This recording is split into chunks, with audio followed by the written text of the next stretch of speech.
मित्रों नमस्कार। आप लोग अपना परिचय दें। जी, मेरा नाम गौरव कुमार है। और आपका? मेरा नाम दीपक कुमार है।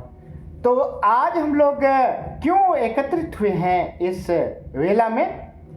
जी बिल्कुल, जैसा कि सर हमारा जो हिंदू धर्म है, जो कि अशोक जो है सम्राट हुए, अशोक जो है वो बौद्ध धर्म अपना लिए जी। और हमारा हिंदू का धीरे धीरे पतन होते गया।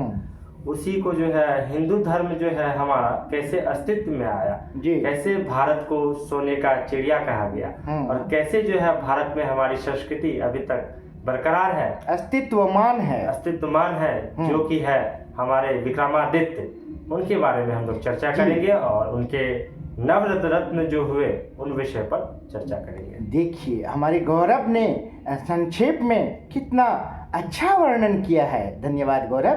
तो आज हम लोग सम्राट विक्रमादित्य के बारे में चर्चा करने के लिए यहाँ पर उपस्थित हैं।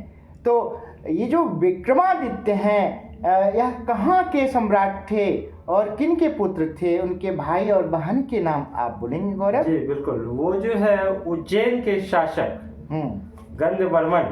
गंधर्व सेन उनके पुत्र थे। उनके जो है एक बेटी थी जिनका नाम था मैनावती और दूसरी जो थी वो थी भृंता। नहीं, हमको स्मरण में थोड़ा नहीं आ रहा है। हाँ। और तीसरा जो था वो विक्रमादित्य था। हाँ, बहन का जो नाम था वह मैनावती था जी। और दो भाई थे। एक भाई का नाम भर्तृहरि थोड़ा क्रिटिकल है इसीलिए। हाँ, वो बड़े भाई थे। और छोटे भाई का नाम क्या था? विक्रमादित्य है ना? जी बिल्कुल। तो पहले भर्तृहरि ही राजा थे, बाद में उन्होंने गोरखनाथ से दीक्षा लेकर तपस्या करने चले गए थे जंगल को, और सारा राजपाट किसको सौंप दिया था? विक्रमादित्य को, छोटे भाई विक्रमादित्य को। तो उसी के काल में साहित्य में इतनी उन्नति हुई, ज्योतिष शास्त्र में इतनी उन्नति हुई, शब्दकोश लिखे गए। जी बिल्कुल, शब्दकोश जो कि विक्रमादित्य के नवरत्न में एक जो थे हमारे अमर सिंह ने जिन्होंने अमरकोश लिखा, शब्दकोश लिखा, उन पर जो है काफी उन्हें व्याख्यात जो है तब उनका वर्णन किया। व्याकरण लिखा गया। किसने व्याकरण लिखा था? जी बिल्कुल, वररुचि ने संस्कृत और हिंदी व्याकरण। हिंदी उस समय नहीं था, संस्कृत व्याकरण। संस्कृत व्याकरण। तो और वराहमिहिर भी एक नवरत्न में, वराहमिहिर नवरत्न में से हम कहेंगे प्रथम स्थान अगर दिया जाए तो उन्हीं को दिया जाएगा, क्योंकि उनके जो काम है वो बहुत महान है। बिल्कुल, मैं तो समझता हूँ कि कालिदास से भी श्रेष्ठ हैं। जी बिल्कुल, कालिदास की रचनाएं हैं, सिर्फ साहित्य प्रेमी उन्हें ग्रहण कर सकते हैं, है ना? जी बिल्कुल। लेकिन इनका जो काम है वराहमिहिर का, इससे तो काफी सारे लोग लाभान्वित हो रहे हैं। और अभी भी उनका जो कार्य है उसकी झलक कहीं ना कहीं हिंदू समाज में जो है दिख रही है और कहीं ना कहीं पूर्णतः दिख रही है, पूर्णतः चल रही है, क्योंकि उन्होंने ज्योतिष शास्त्र पर उस समय 57 ईसा पूर्व में एक महान ग्रंथ लिखा था, जिसका नाम क्या था गौरव? जी बिल्कुल, उसका नाम था पंच सिद्धांतिका। अर्थात वराहमिहिर ने कहा था ज्योतिष शास्त्र के 5 अंग होते हैं। कौन कौन होते हैं, जरा सा बोलिए। उन्होंने अपना ग्रंथ में 5 ग्रंथ के नाम बताए, 5 अंग, जिनमें की था तिथि, वार और कह सकते हैं करण और योग और एक नक्षत्र। जी बिल्कुल, 5 ये। कोई भी बालक बालिका का अगर जन्म होता है, जिसको जातक कहते हैं ज्योतिष की भाषा में, जी, तो जातक का जन्म हुआ तो हम लोग कुंडली मिलान करते हैं, बहुत सारी बातों का अवलोकन करते हैं। तो पहले देखते हैं कि कौन सी तिथि को जन्म हुआ, कौन सा नक्षत्र में हुआ, नहीं, तिथि के बाद कौन से वार में जन्म हुआ, किस दिन में हुआ, है ना? जी। 27 नक्षत्र होते हैं, तो उनमें से किस नक्षत्र में जन्म हुआ, योग, किस योग में जन्म हुआ बालक का, और किस कर्ण में जन्म हुआ। तो ये 5 चीजें मिलाकर भारतीय ज्योतिष का क्या होता है, निर्माण होता है ना? तो उस समय वराहमिहिर ने इसका विशद वर्णन अपने ग्रंथ पंच सिद्धांतिका में किया था। और मेरी समझ से उन्होंने ही राजा विक्रमादित्य को सलाह दी होगी कि आप एक संवत चलाएं। उन्होंने ही शायद मना कर दिया होगा, हाँ। है ना। और वहीं से 57 ईसा पूर्व से विक्रम संवत की क्या हुई, शुरुआत हुई। और वह विक्रम संवत अभी भी चलता आ रहा है। जरा सा सोचिए, है ना। बिल्कुल। जो ईसाई ग्रिगोरियन कैलेंडर है वह प्रथम ईसा से शुरू हुआ है ना। जी बिल्कुल। लेकिन उससे 57 ईसा पूर्व से ही यह कैलेंडर है। तो सोचिए हमारी जो सनातन संस्कृति है वह कितनी प्रबल थी, उसकी जो नींव है कितनी वर्ष पहले हो चुकी थी, है कि नहीं। और अभी कईवां विक्रम संवत चल रहा है, बोलिए। अभी लगभग 2082 जी। विक्रम संवत का प्रथम मास कौन सा होता है? दीपक बोलेगा। दीपक, विक्रम संवत का प्रथम मास कौन होता है? चैत्र को माना जाएगा। चैत्र। आज फाल्गुन मास की अंतिम तिथि है ना। जी बिल्कुल। फाल्गुन पूर्णिमा है आज, जी, है ना। फाल्गुन पूर्णिमा, आज होलिका दहन है कल, और कल फिर क्या होगा, होली का त्योहार हम लोग मनाएंगे, है ना। परसों मनाएंगे, है ना। परसों से चैत्र मास की शुरुआत हो जाएगी। चैत्र मास में ही शायद रामनवमी मनाया जाता है ना। नवमी तिथि को भगवान राम का जन्म हुआ था, है ना। तो यह जो विक्रम कैलेंडर है, न सिर्फ भारतवर्ष में, अगर हम अपने समीप का जो देश है नेपाल, वहाँ जाते हैं, वहाँ तो विशुद्ध रूप से, पूर्ण रूप से यही कैलेंडर चलता है। अंग्रेजी कैलेंडर का नामो निशान वहाँ नहीं है, वो लोग जानते भी नहीं हैं। सिर्फ और सिर्फ विक्रम कैलेंडर को ही वे लोग मानते हैं, इसमें पक्के सनातनी हैं। तो हम समझ सकते हैं कि ऐसे प्रतापी राजा जो हुए, उन्होंने किन किन चीज़ों को बढ़ावा दिया, है ना। नवरत्न रखे ऐसे। वराहमिहिर का एक और ग्रंथ है। जी बिल्कुल। उसका नाम बोलिए। बृहत संहिता, जिसमें कि अलग अलग विषयों का जानकारी है, जैसे कि विज्ञान, भूगोल, वनस्पति शास्त्र, सभी का जो है। इसलिए उसे बृहत संहिता कहा गया है ना। सर, लेकिन मेरा एक प्रश्न है आपसे, जैसा कि ये विक्रमादित्य जो थे, नवरत्न जो थे इसके, ये नवरत्नों का चयन किस प्रकार होता था उस समय, या कौन करता था? देखिए, ये मेरे मन में एक प्रश्न आया, तो आपसे। कोई भी जो राजा होता है, सम्राट होता है, वो कितना उनसे विद्वान होंगे? तो अभी भी देखिए, अगर हम कोई कार्यालय चलाते हैं तो कार्यालय में भी कोई जो रोड पर का आदमी है उसको थोड़ी न रख लेते हैं, योग्यता के आधार पर रखते हैं। योग्यता है तो कड़ी परीक्षा ली जाती है ना। प्रीलिमिनरी टेस्ट लिया जाता है, मेंस का एग्जाम होता है, इंटरव्यू होता है, तब जाकर चयन होता है जी। योग्य और योग्यतम लोग वहां पर जाते हैं कार्यालय में, तब कोई कार्यालय चलता है। सचिवालय, सचिव का आलय, तो सचिव के नीचे पदाधिकारीगण होते हैं जो कि गुणी व्यक्ति होते हैं, काफ़ी पढ़े लिखे होते हैं। तो उसी तरह से उस काल में भी सम्राट को सहायता प्रदान करने के लिए मंत्री परिषद होती थी, है ना जी। और कई विद्वान होते थे, विद्वान भी मंत्री परिषद में शामिल होते थे, है ना। लेकिन कहीं ना कहीं इस नवरत्नों से जो है वो काफ़ी विद्वान होंगे। हाँ, तो नवरत्न अलग अलग क्षेत्र में, अलग अलग विधा में निष्णात होते थे। जैसे वराहमिहिर ज्योतिष शास्त्र में निष्णात थे, गणितज्ञ भी थे। और वो उज्जैन के ही थे। हाँ, वो उज्जैन के ही थे। उज्जैन का प्राचीन नाम बोलिए, एबी जी के है, जिनका कह सकते हैं अवंती। हाँ, अवंती महाजनपद, अवंती महाजनपद की राजधानी थी, ठीक ना जी।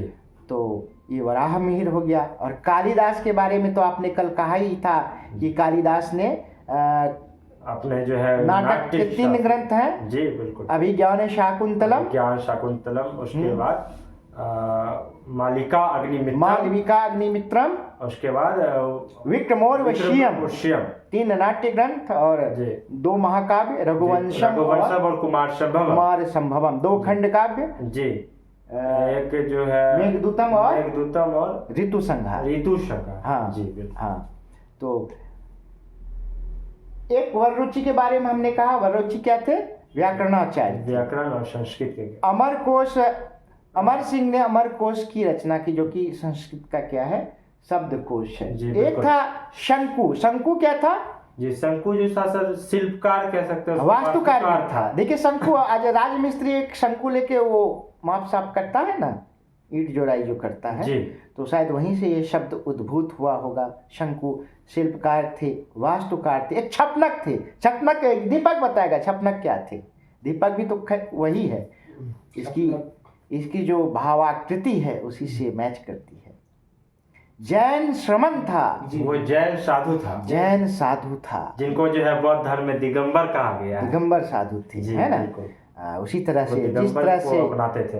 दीपक को देखकर ऐसा लगता है वह काफी शांत भाव से, प्रसन्न चित्त भाव से, एकाग्र चित्त होकर हमारी वार्ता को सुनता है। ठीक जैन साधु छपनक की तरह, है ना। जी बिल्कुल। छपनक के बाद आप और बोलें, और कौन? धन्वंतरी। धन्वंतरी महान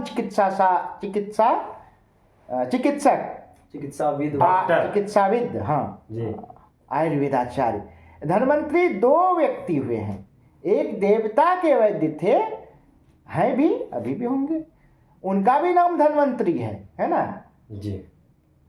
और ये जो राजा विक्रमादित्य के राज दरबार में नवरत्न थे, उनका भी नाम क्या है? धन्वंतरी। धन्वंतरी। तो धन्वंतरी नाम के दो व्यक्ति हुए हैं। और कौन सा है? और एक सर जैसे कि बेताल भट्ट, कहानी भी हम लोग बचपन से देखते हैं। विक्रम और बेताल, इसकी कहानियां संपूर्ण भारतवर्ष में कितनी प्रसिद्ध हैं, कितनी लोकप्रिय हैं। शायद टीवी सीरियल भी इस पर पहले चलता था। देखिए दीपक को कितना याद है। तो बेताल भट्ट कहाँ से ये नामकरण हुआ? वो कह सकते हैं वो जादूगर थे, भूत प्रेत शाच के विशेषज्ञ थे, उसको कैप्चर करते थे, वशीभूत करने की क्षमता रखते थे। Wizard of the man, wizard, है ना। हाँ। सॉर्सरर, जैसे आजकल ओझा गुनी होते हैं ना। जी बिल्कुल। भूत प्रेत तंत्र क्रिया के द्वारा, जी, तांत्रिक क्रिया के द्वारा सिद्धि प्राप्त कर वे जो पारलौकिक शक्ति होते हैं उसे वशीभूत करते हैं, और वशीभूत कर क्या करते हैं, उसे अपनी इच्छा की पूर्ति करवाते हैं, है ना। इसलिए उनको जादूगर कहा गया। हाँ, जादूगर कहा गया बेताल भट्ट को। तांत्रिक क्रिया में सिद्ध हस्त कहा गया, है ना जी। उन्हीं से विक्रम बेताल भट्ट के किस्से भारतवर्ष में क्या हुए हैं? लोकप्रिय हुए हैं। और बोलिए, और कौन से नवरत्न थे? एक घटपर था। हाँ, वो क्या था? वो शायद कवि थे वो। हाँ, और कालिदास हो, मोटा मोटी नवरत्न तो हो गए। नवरत्न हो गए। तो सोचिए कि 57 ईसा पूर्व में एक ऐसे प्रतापी राजा, है ना, जिसकी वजह से बहुत कम लोग जानते हैं। हम लोग सुने होंगे कि भारत को सोने की चिड़िया कहा जाता है। एक गाना है ना, जहाँ दाल दाल पर सोने की चिड़िया करती है बसेरा, वह भारत देश है मेरा, यह भारत देश है मेरा। जहाँ सत्य अहिंसा और न्याय का पग पग लगता है डेरा, वो भारत देश है मेरा, यह भारत देश है मेरा। क्या बात है, कितनी मधुरता के साथ हमारे प्रिय शिष्य गौरव ने गायन के द्वारा यह समझाने का प्रयत्न किया कि भारत को सोने की चिड़िया कहा जाता था। लेकिन वो जो सोने की चिड़िया कहाँ से कहा जाता था? वही महाराजा विक्रमादित्य। विक्रमादित्य नाम के कई राजा हुए, लगभग 14। हाँ, पहला वो प्रतापी वही था। तो वहीं से और जो 14 लोग जो है ना, उन्होंने भी अपना नामकरण क्या किया? विक्रमादित्य। हाँ, विक्रम जो आदित्य, हाँ, जो आदित्य अर्थात सूर्य के समान पराक्रमी हो, विक्रमादित्य, जिसकी विजय हो। हाँ, कितना सुंदर संज्ञा है ना विक्रम। जी, विक्रम मतलब पराक्रम हो गया, है ना जी। तो उन्होंने ज्योतिष शास्त्र को बढ़ावा दिया, धर्म संस्कृति को बढ़ावा दिया। सोचिए कि उसी का अनुकरण हम लोग अभी तक करते आ रहे हैं भारतीय सभ्यता संस्कृति में। और भी कई कालांतर में बहुत सारे सम्राट हुए, राजा हुए, जिन्होंने बौद्ध धर्म को अपना लिया, जिसके कारण क्या हुआ? भारतवर्ष में सनातन संस्कृति का क्या हुआ? क्षरण हुआ, अस्तित्व में आया हमारा भारत। हाँ, वो तो समय समय पर ऐसे व्यक्ति उत्पन्न हुए, शंकराचार्य उत्पन्न हुए, और कई सम्राट उत्पन्न हुए जिन्होंने सनातन धर्म को क्या किया? बचाने का काम किया। है ना। जैसे बंगाल के शासक गौड़ शासक शशांक वगैरह भी बौद्ध धर्म को हटाकर उन्होंने क्या किया, सनातन संस्कृति को बढ़ाने का काम किया था, है ना। जी, हमारी संस्कृति और सभ्यता को बरकरार रखा। गुप्त काल में भी सनातन धर्म की रक्षा हुई थी, है ना। वह गुप्त काल का राजकीय प्रतीक क्या था, गरुड़। गरुड़ जो कि भगवान विष्णु का क्या है, रथ है, वाहन है। वाहन, रथ नहीं है, वाहन है। सवार होकर वो भ्रमण करता है। तो दीपक और गौरव, क्या हमें नमन करना चाहिए ऐसे महापुरुष को? बिल्कुल करना चाहिए। चलिए हम अपने पूर्वज को, इस महान पुरुष को संयुक्त रूप से नमन करें। जय विक्रमादित्य। जय विक्रमादित्य। नमस्कार। हम लोग अगली बार वीडियो में मिलेंगे किसी सुंदर टॉपिक के साथ और भी रोचक तथ्यों के साथ। फिर से हम लोग आएंगे। और बहुत बहुत धन्यवाद सर के माध्यम से कुछ ज्ञान की हम लोग को जरूर जानकारी हुई, और जैसा कि पता चला गरुड़ जो कि ज्ञान, हमारा सदैव यह प्रयत्न रहता है कि आप लोग हमारे ज्ञान से लाभान्वित हों, है ना। जी बिल्कुल। यह निःशुल्क है, हम इसके बदले में आप लोग से कुछ नहीं लेते हैं, है ना।